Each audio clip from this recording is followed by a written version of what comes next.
The harsh wind whipped across Sarah Mitchell's face as the stagecoach rumbled to a stop, miles from anything resembling the civilization she had left behind in Boston.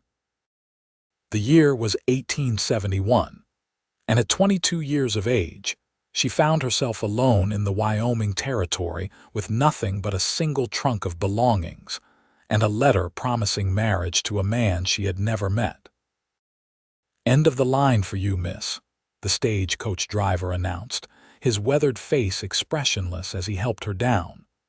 "Harrington Creek. Your gentleman should be waitin' somewhere yonder."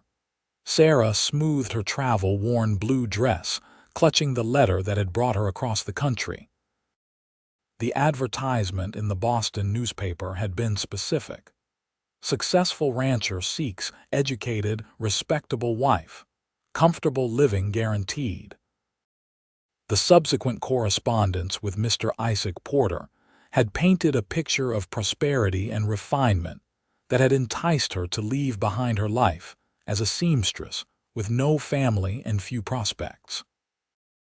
The small outpost consisted of little more than a general store, a saloon, and a handful of buildings that constituted the town. Sarah scanned the sparse gathering of people, searching for the man who matched the vague description in her letters: tall, with dark hair, and, according to his writing, a comfortable estate that would please any Eastern lady. "Miss Mitchell." Sarah turned to find a man approaching. He stood over 6 feet tall, with broad shoulders and sun-darkened skin. His dark hair was longer than fashionable in Boston, and his clothes, while clean, showed signs of hard work and practical use rather than the finery she had expected. "Mr. Porter?" she asked hesitantly. The man nodded, removing his hat.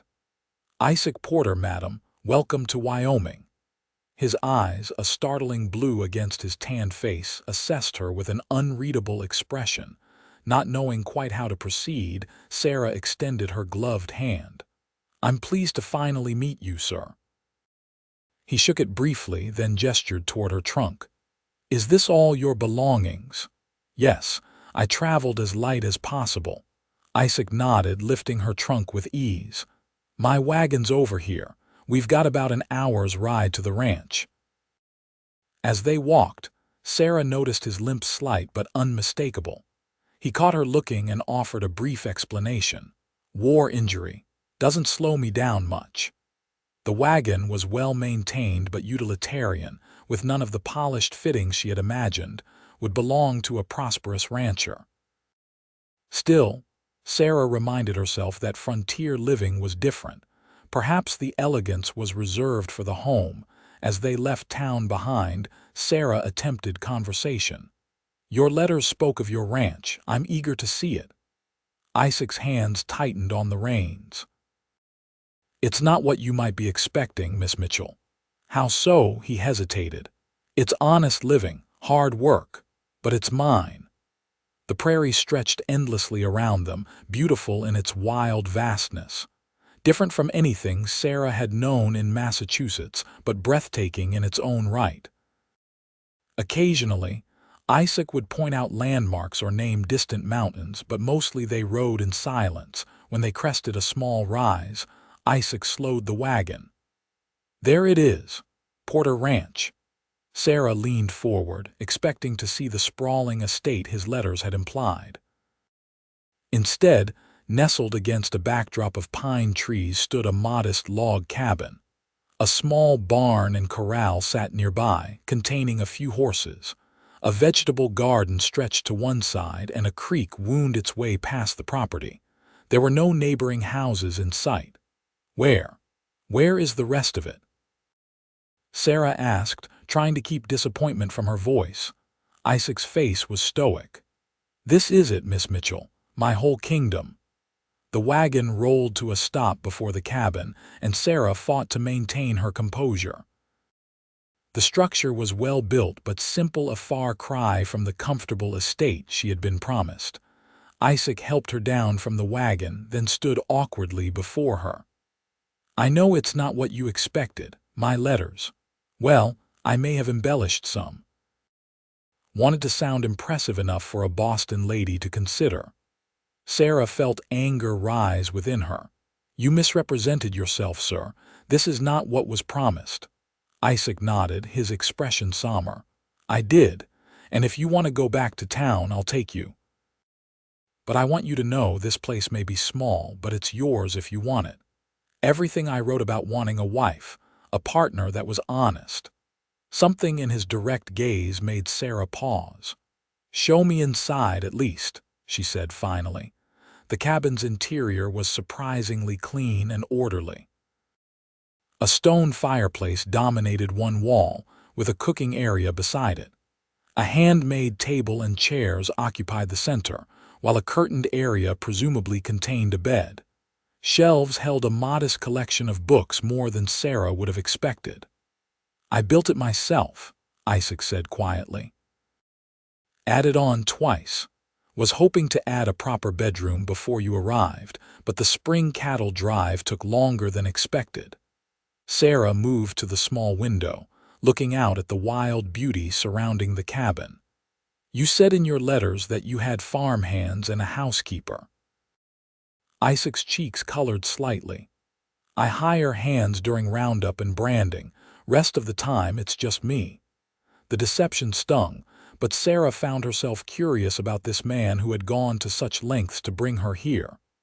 "Why did you lie?" He met her gaze directly. "Because a man with just a cabin and a small herd doesn't get much interest from educated Eastern ladies.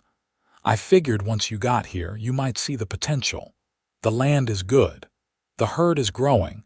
It's not what it could be yet, but it will be." Sarah removed her gloves slowly. "Mr. Porter, I agreed to marry a prosperous rancher with an established home, not a frontier bachelor with ambitions." "I understand," he said, his voice level. "Like I said, I'll take you back to town tomorrow if that's what you want. You can stay in the cabin tonight." "I'll sleep in the barn." Before Sarah could respond, a sound outside drew their attention.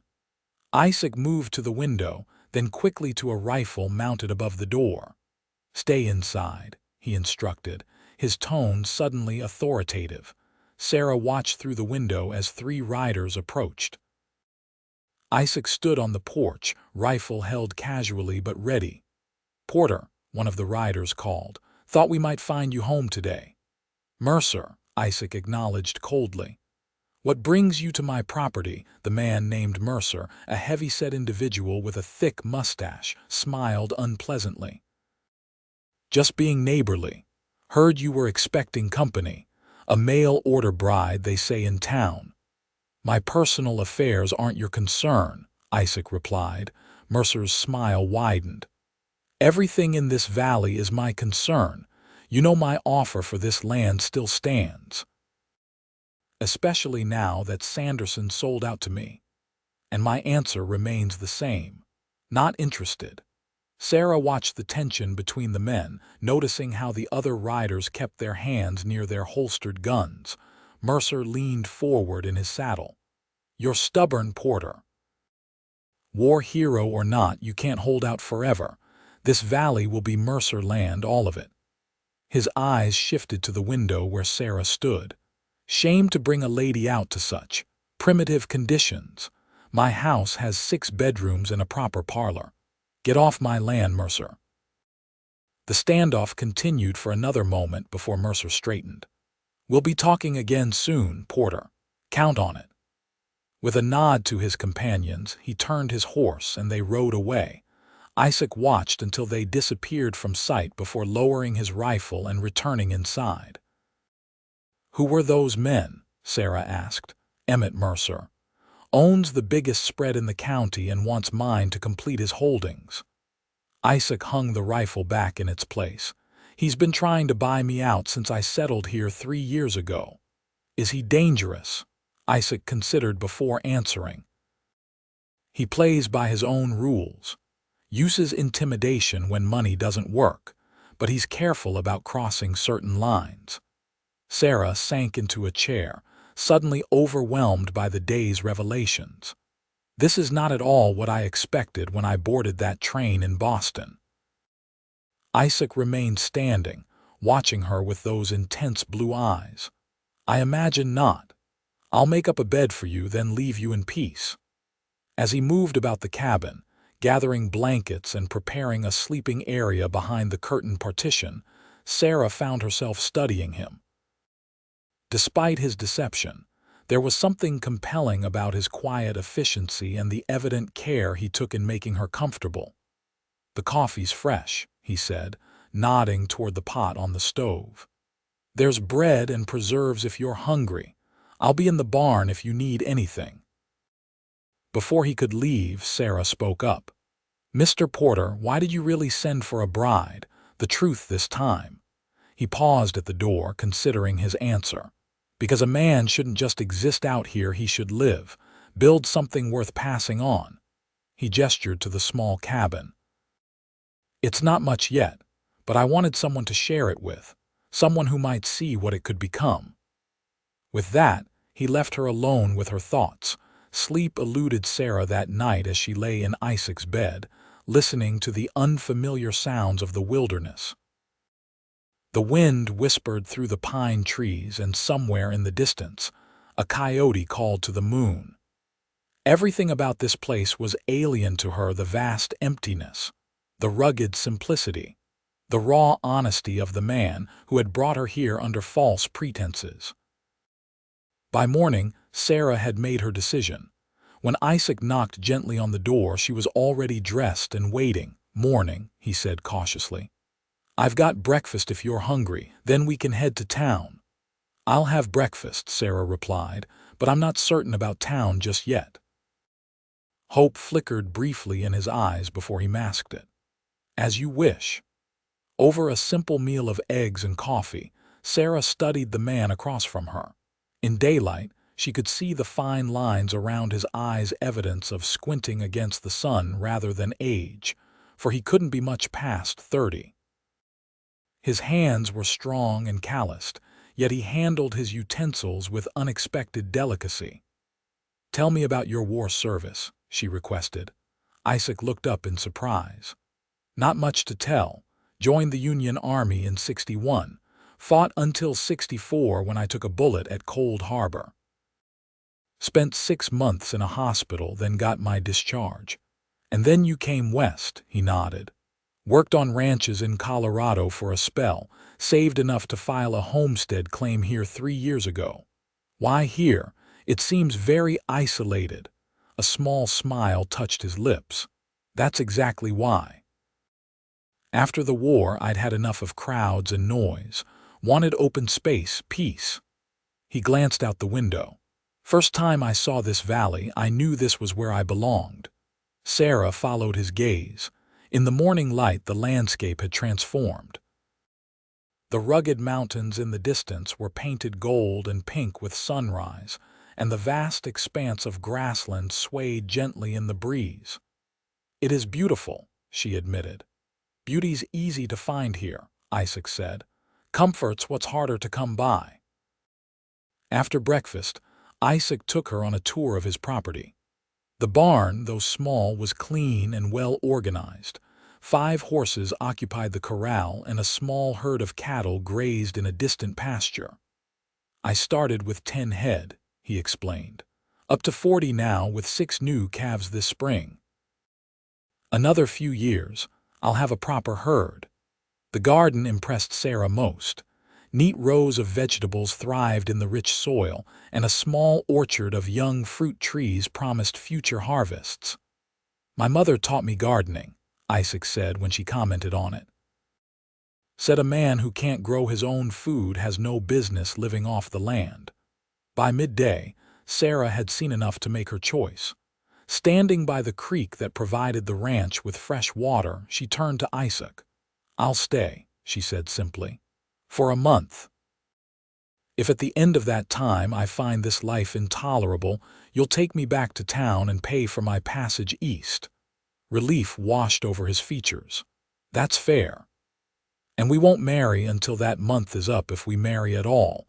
I'll sleep in the cabin, you'll continue in the barn." Isaac nodded, accepting her terms without argument.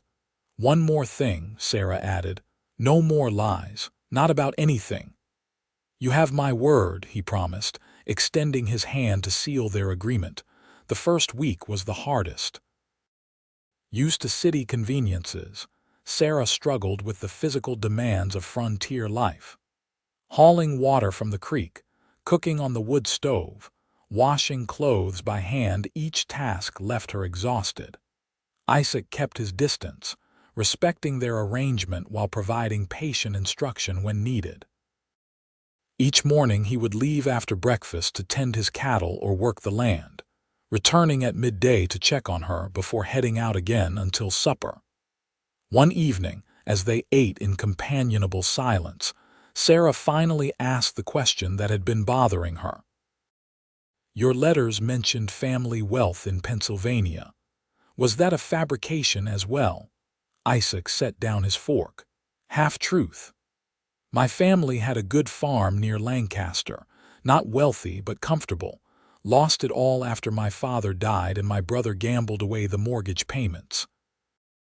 That's why I enlisted no future there anymore. And your family now?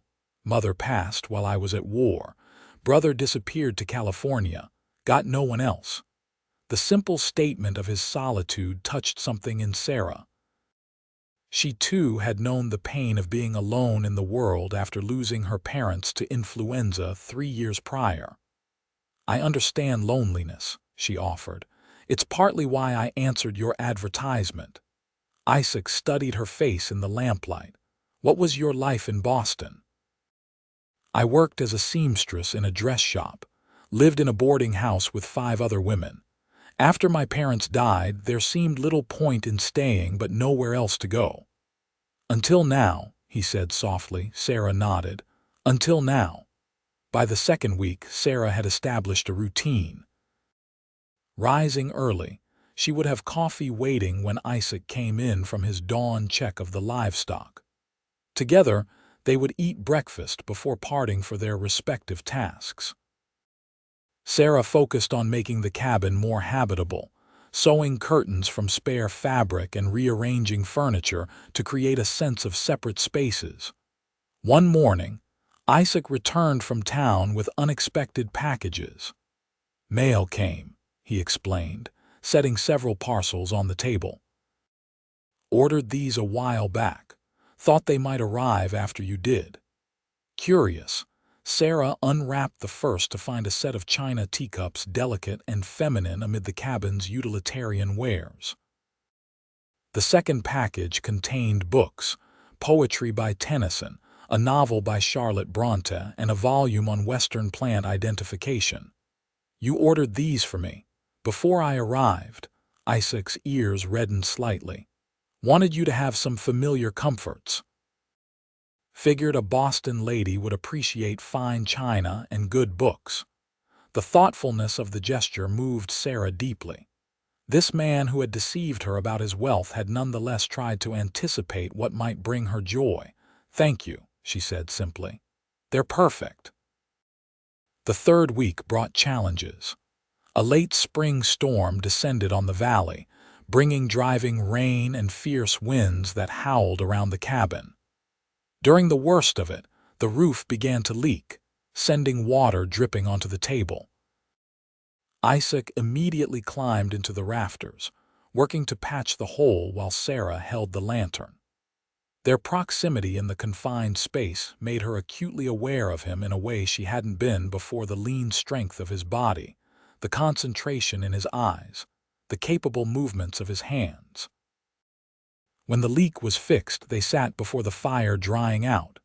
Sarah found herself studying his profile, noticing how the firelight softened his weather-worn features.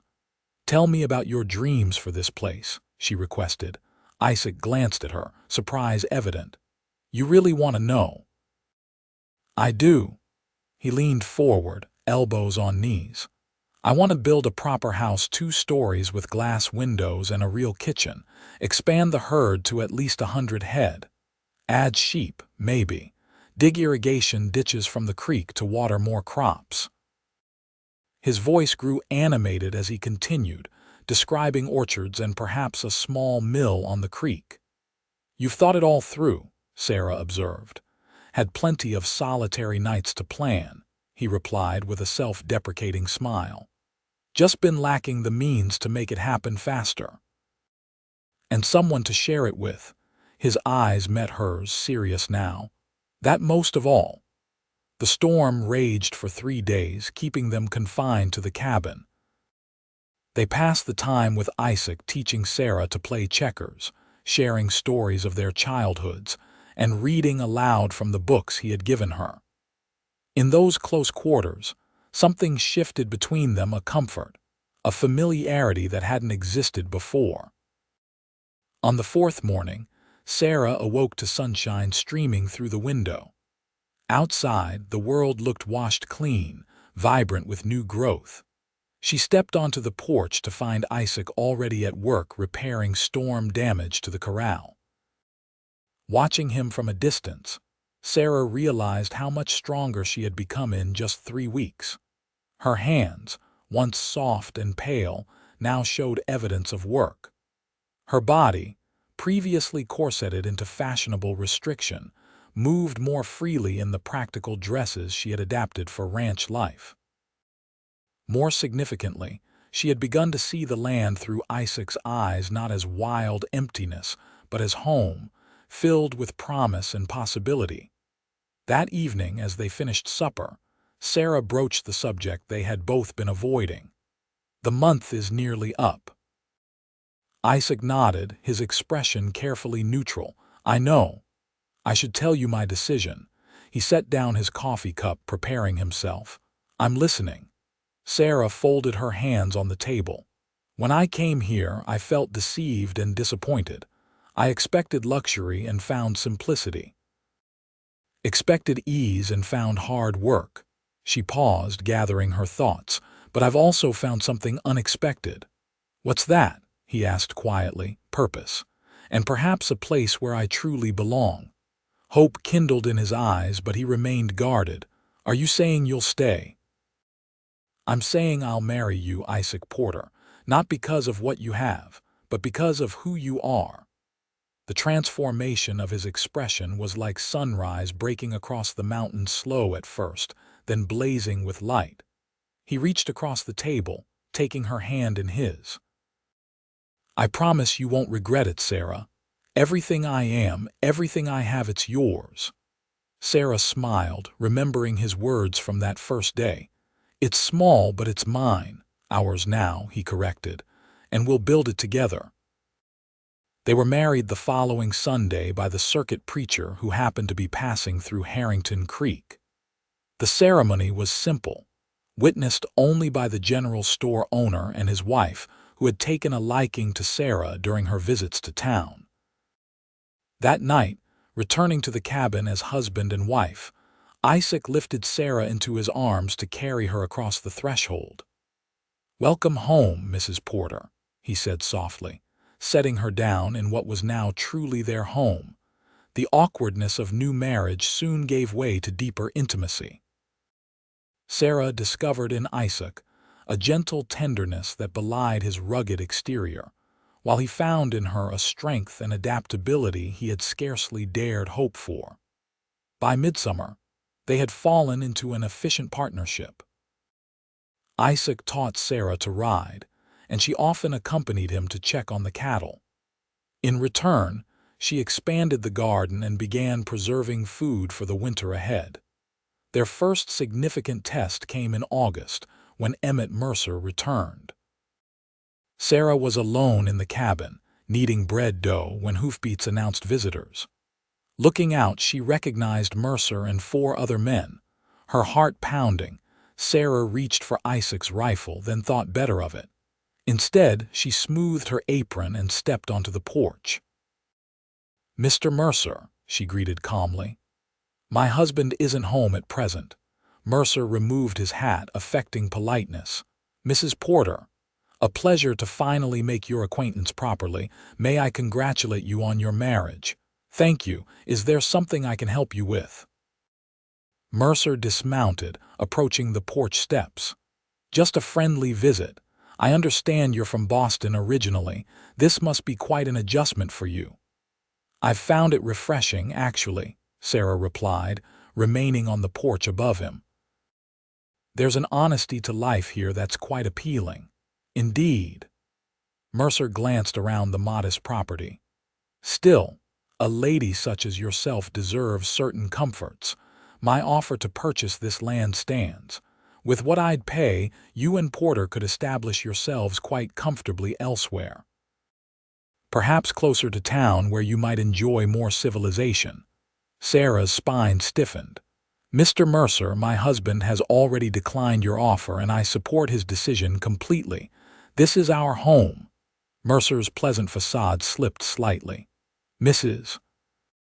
Porter, you may not understand the realities of ranching in this territory. Water rights are everything.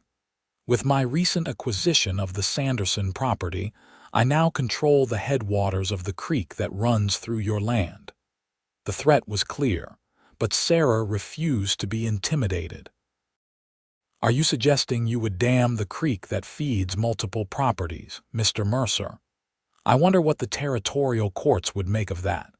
Uncertainty flickered in Mercer's eyes. Clearly, he hadn't expected her to understand the legal implications. "Just something to consider, Mrs. Porter. Water can become scarce in dry seasons, and neighbors can become scarce when they make threats," came Isaac's voice as he rode up, rifle across his saddle. "I suggest you leave, Mercer." Mercer turned slowly. "Just having a pleasant conversation with your wife, Porter." "Conversation's over," Isaac stated flatly, dismounting and moving to stand beside Sarah. "And don't come back unless invited." For a tense moment, Sarah feared violence as the men stared each other down, but Mercer eventually nodded to his companions and they mounted up. "Think about my offer," he called as they rode away. "Won't always be on the table." Once they were gone, Isaac turned to Sarah. "Are you all right? What did he say to you?" Sarah recounted the conversation, including Mercer's veiled threat about the water. Isaac's jaw tightened. "He's getting desperate. Sanderson selling out gives Mercer almost everything he wants in this valley except our land, which sits right in the middle. Can he really cut off our water? He can try, but as you pointed out, it wouldn't be legal." Isaac put his arm around her shoulders. "I'm sorry you had to face him alone." Sarah leaned into his embrace. "I'm not. Now I understand what we're fighting for." She looked up at him. "This is our home, Isaac. I won't let anyone drive us from it."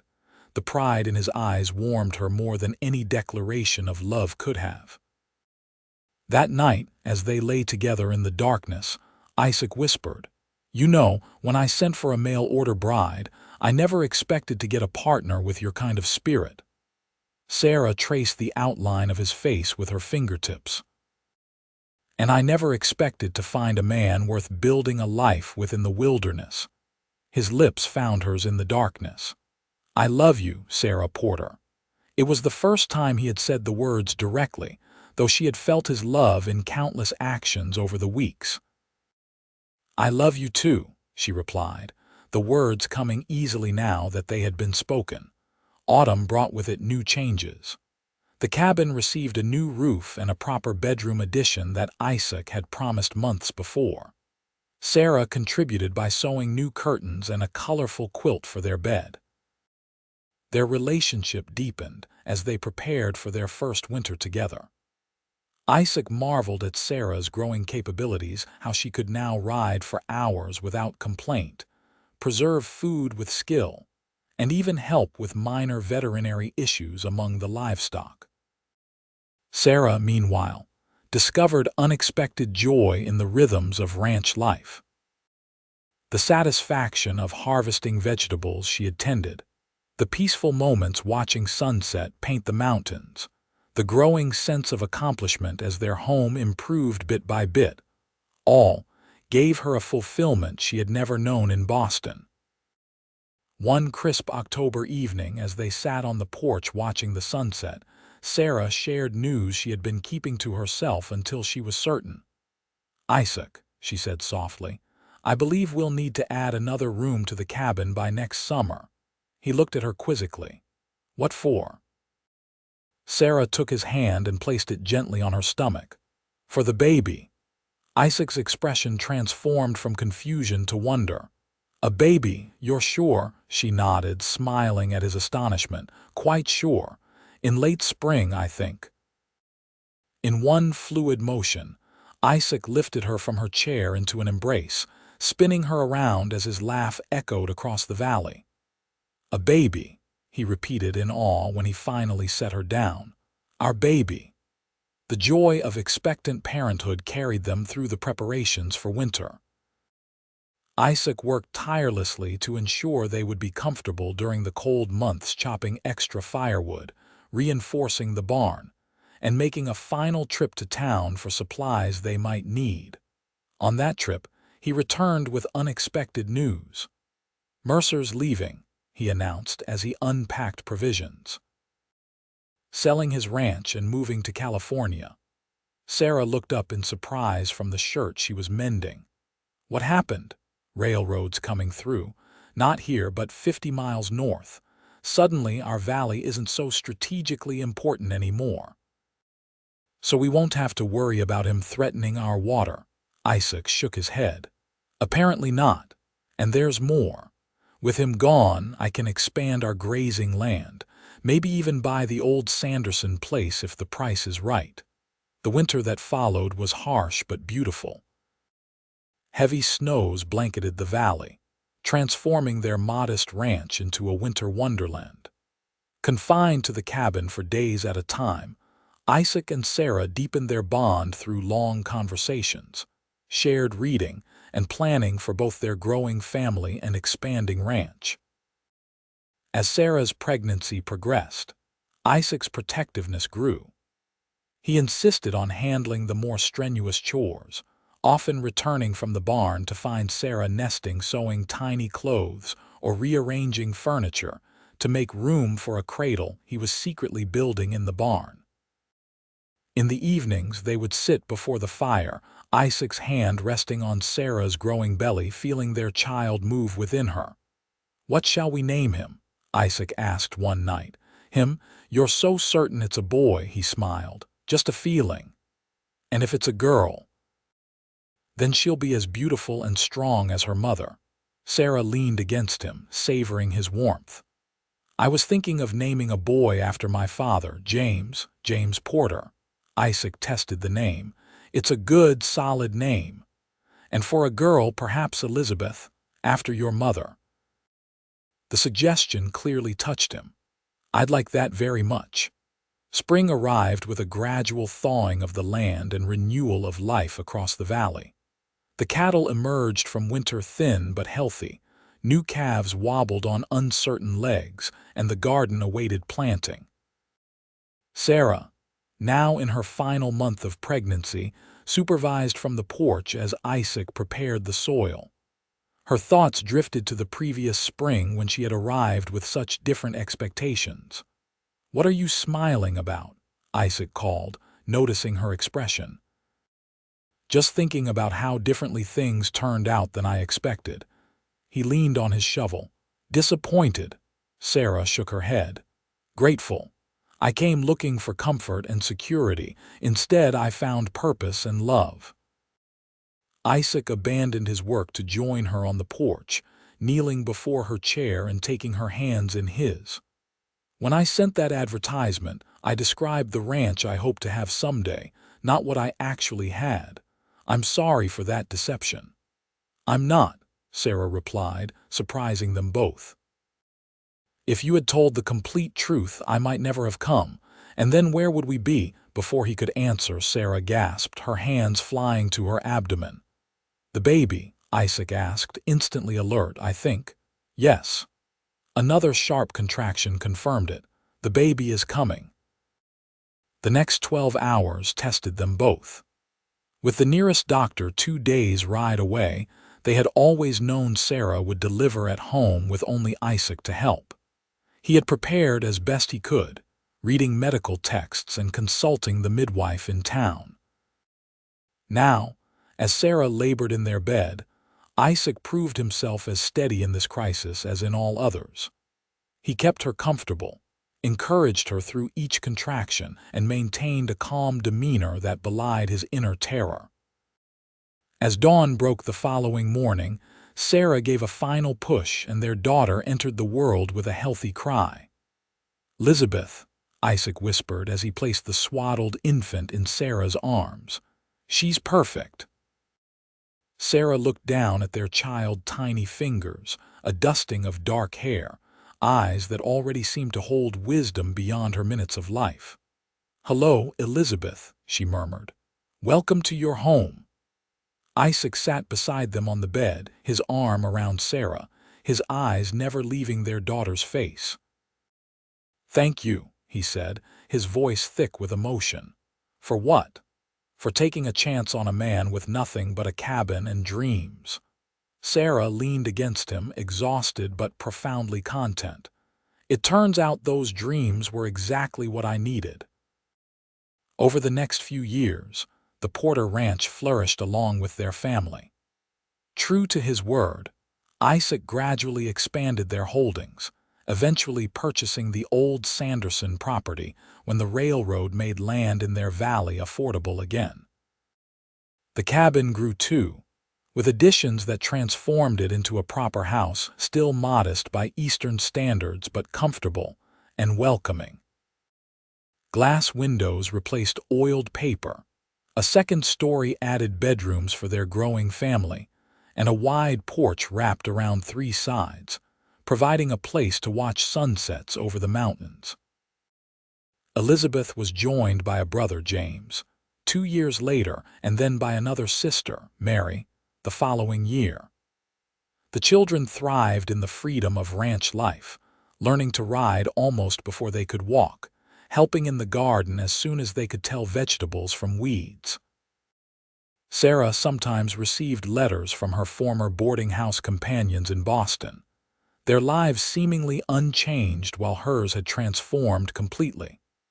She would raid them on the porch, watching Isaac teach Elizabeth to rope or James to collect eggs, and marvel at the path her life had taken. 10 years after her arrival, on a warm summer evening, Sarah and Isaac sat on that porch watching their children play in the yard. The ranch had grown prosperous by local standards. The herd numbered over 200, the orchard produced fruit enough to sell in town, and a small but steady stream of income allowed for occasional luxuries. "You ever regret it?" Isaac asked suddenly. "Coming west to marry a man who wasn't what he claimed to be?" Sarah considered the question seriously. "I regret that we began with deception," she said finally, "but I've never regretted staying." He took her hand, his thumb tracing circles on her palm. "You know, I started building this place before I ever met you, but it never felt like home until you were here." Sarah smiled, leaning her head against his shoulder. "It's not small anymore," she observed, looking at their expanded house and outbuildings. "But it's still yours," he replied, echoing his words from that first day. "Everything I am, everything we've built, it's yours, Sarah." "Ours," she corrected softly. "It's always been ours." As twilight deepened into night, they called the children in for supper. The lamp in the window cast a golden glow across the yard, a beacon of warmth in the vastness of the Wyoming wilderness. Inside awaited all the comforts Sarah had once thought essential, and all the love she had discovered was truly necessary. The cabin she had once found so disappointing had become the home she had always sought, but never expected to find. And the man who had brought her there under false pretenses had proven himself true in all the ways that mattered. As they gathered around the table, their family complete and thriving, Sarah caught Isaac's eye and smiled. This was the wealth he had promised her, not in silver or gold or fancy trappings, but in love, purpose, and belonging. It was more than enough.